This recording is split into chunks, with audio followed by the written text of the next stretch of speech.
Mən qətiyyətlə deyirəm, bu akademiya sistemi bütün dünyada çürüyübdür. Artıq işləmir o mexanizm, o sistem işləmir. Bir vaxtlar elm mərkəzləşmişdi kilsələrdə, məbədlərdə, dini ocaqlarda və həmin ocaqlarda nə baş verdi? Giordano Bruno'nu tonqalda yandırdılar. Bu nə idi? Ümumiyyətlə hər bir məktəb, hər bir təlim yaşadıkça köhnəlir, çürüyür və məhv olur. O vaxt nə vaxt ki akademiyalar yarandı, onda effektli işləyə bilir. Sonra artıq alim olmaq üçün bu işi gör, o işi gör, məqalən olsun, çıxış elə, alim adı al.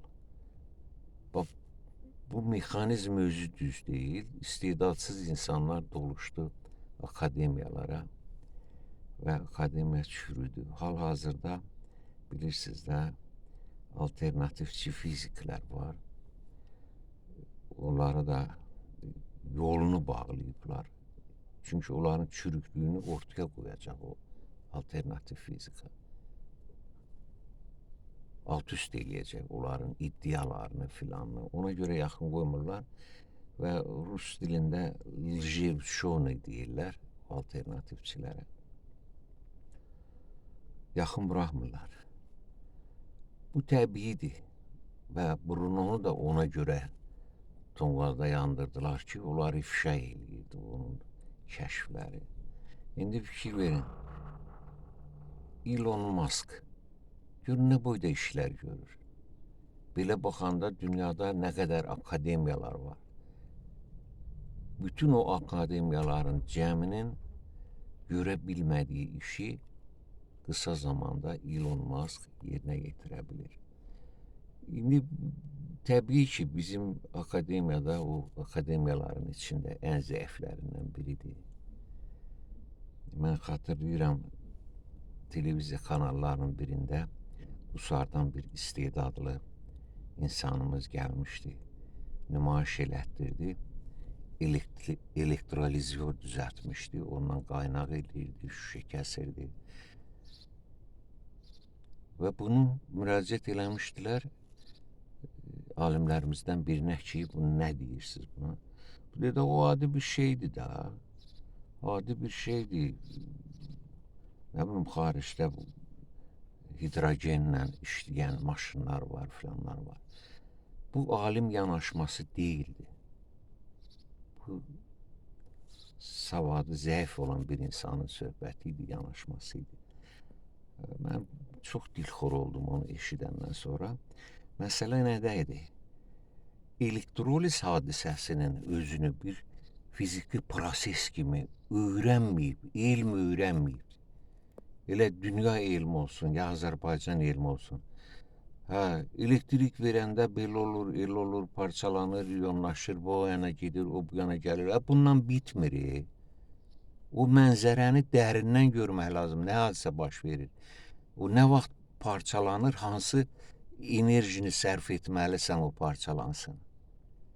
Faktiki olaraq insanlığın imkanı var ki, az elektrik enerjisi sərf etməklə daha çox enerji əldə eləsin o hidrogen qazından. Hidrogen və oksigen parçalanmadan daha çox enerji. Bu imkanlıq var. O prosesi bilmirlər deyə, suyun parçalanması prosesini. Ona görə də bax belə, mən üzr istəyirəm, o adam eşitsə xətrinə də deyə bilər. Bu nağıldır da, qardaşım, sən alim deyilsən də. Alim deyilsən ki, bacardığın işdən yapış da. Alim olan kəsi ilə cavab verər. Sən bilirsən o elektroliz hadisəsi necə olur, orada parçalanma necə gedir, onun az enerji ilə çox qaz almaq üçün nə etmək lazımdır. Onun ötürü molekullar daxilində gedən prosesləri bilmək lazımdır. Alim olmaq lazımdır. Alim də bizdə yoxdur. İndi görərsiniz bütün dünyada yavaş-yavaş gəlib elə Mask özü o sahəyə çatıbdır. Başqa yerlərdə də təkbir artıq onun ardınca gələcəklər. Maşınlar hidrogenlə işləməlidir. Elektrolizorlar düzəldilməlidir, effektli elektrolizorlar ki, suyu parçalasın və ucuz başa gələn qaz hasil eləsin benzin əvəzinə. Yaxud benzin almanın o qədər müxtəlif üsulları var ki, daha ucuz başa gələn biobenzinlər filanlar əldə eləmək lazımdır. Bunlar akademiyalar işləməli idi. Özü də 100 il qabaq buna çatmalı idilər, indi yox. Onu da eləmirlər. İndi nəysə yeni sistem düzəltmək lazımdır. Tək bir uğurlu alimlərimiz var. Gənclik dövründə. Və bugün akademiklərin gördüyü iş əslində hardasa tələbə elmi cəmiyyətlərinə verilməli bir şeydir. Səviyyəsinə görə də, bilgi səviyyəsinə görə.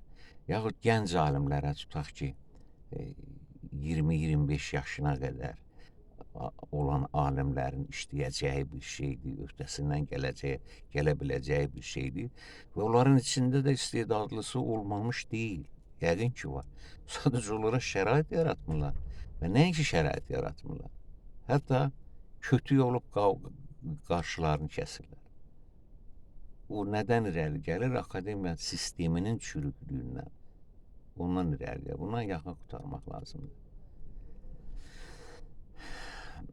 Elə xırda işləri görürlər o istedadlı gənc alimlərimiz və uğuru da qazanırlar. Qazandılar uğuru, ya irəliyə bilmirlər, qarşısı kəsilir, ya da özü daha alim diplomunu alıb qoyub cibinə dolanması var, daha heç nəylə maraqlanmır. Çox acınacaqlı bir şeydir.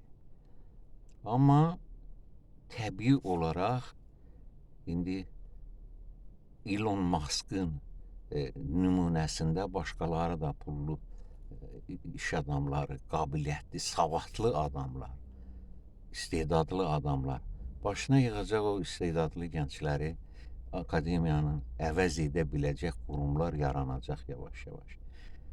Və Azərbaycanda da nə qədər bu tez yaransa bir o qədər uğurdur xalqımız üçün, millətimiz üçün. Maraqlıdır ki, mən öz ideyalarımdan bir neçə akademikə müraciət elədim və ürəyim ağrıdı. 60-cı illərdə nə öyrəniblərsə o bilgidə qalıblar. 60-dan bu yana neçə il keçib? 65 il keçib. 65 il keçib. Bu adamlar hələ o illərin bilgisindən bir addım qabağa gələ bilmirlər. Bu neçə ildə olan kəşflərdən, elmi nailiyyətlərdən xəbərsizdilər. Allah özü kömək olsun millətimizə.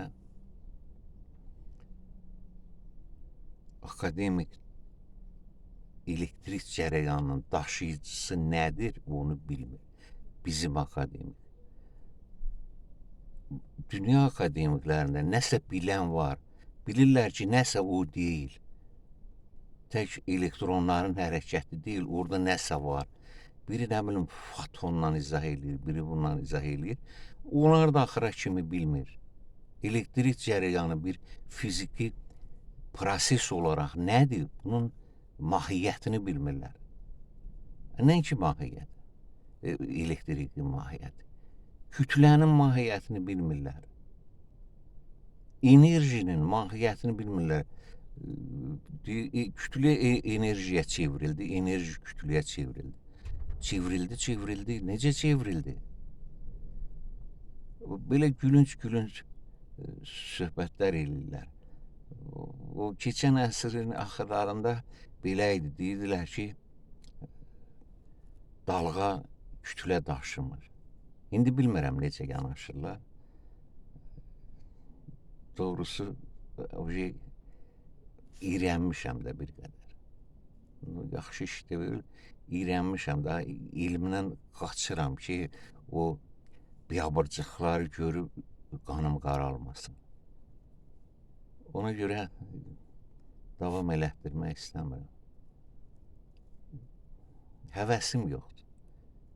Yazmışam yazdıqlarımı və göstərməyə adam yoxdur. Bir müzakirə eləməyə ki, bir oponent kimi bax gör burada nəyi düz demirəm, nə məsələdir.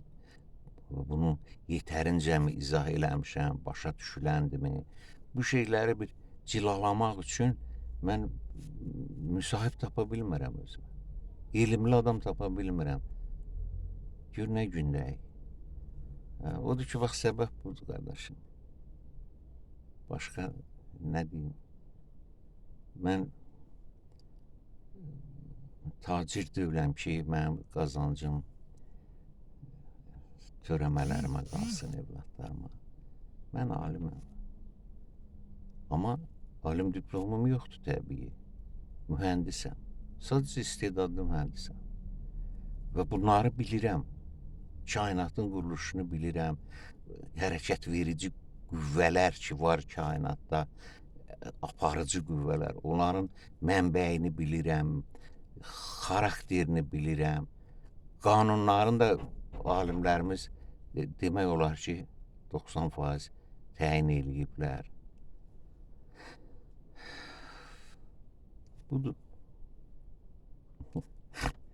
Bax, bu gündəyik biz balaca ölkənin vətəndaşı olmağın bir çətinliyi də budur ki, inkişaf eləyə bilmirsən. Bəli.